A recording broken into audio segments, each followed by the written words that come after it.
बांग्लादेशी अनुप्रवेशकारी समस्यार समाधान झरीगाँ में बैठक। नवरंगपुर जिला झरीगाँ जगन्नाथ मंदिर में एक बैठक बांग्लादेशी अनुप्रवेशकारी समस्यार समाधान अनुष्ठित हो जाइछि। ए अवसर में विश्व हिंदू परिषदर जिला सभापति कृपाराम साहू, हिंदू महासंघ प्रमुख जयंत कुमार पात्र, विश्व हिंदू परिषदर सुनील बेहेरा, बालकृष्ण पट्टनायक, अशोक कुमार साहू, हिंदू महासंघर पिंटू ठाकुर, श्यामसुंदर कविराज, गोरा हरिजन समेत झरीगाँ अंचल अनेक वरिष्ठ नागरिक उपस्थित थिले। समस्ते बैठक शेष में झरीगाँ थाना को जाई एक बांग्लादेशी अनुप्रवेशकारी विरुद्ध एक अभियोग पत्र प्रदान करथिले।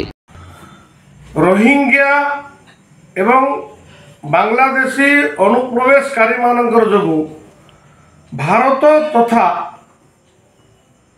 आमर राज्य ओडिशार मध्य अनेक समस्या सृष्टि होईछि। भारतर अखंडता पाई बांग्लादेशी अनुप्रवेशकारी मानकु भारत छाड़िबा को ही पड़िबो।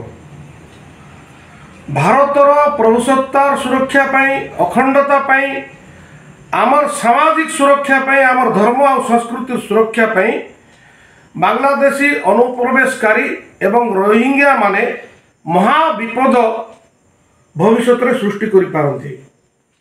तेणु आज जो आप देखुंती हिंदू मानकर छोट बड़ आक्रोश बा प्रतिक्रिया यह स्वाभाविक नुहे।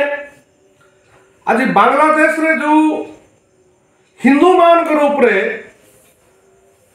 जो अत्याचार होउछि, जो हत्या होउछि, जो दुष्कर्म होउछि, तार सामान्य प्रतिक्रिया का भा भारत रे देखा देइछि।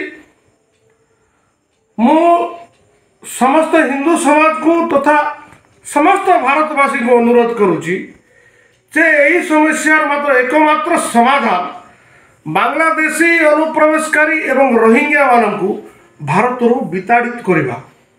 समस्ते यह कार्य सहयोग करिवे शांतिपूर्ण भाव रे। केवल समस्तकर सहयोग रे भारत एक परम वैभवशाली राष्ट्र हेबो, तार दिगरे सबु भारतीय चेष्टा करिबा उचित। नवरंगपुर गगन गंतायत रिपोर्ट, विश्व विजयी न्यूज ओडिशा।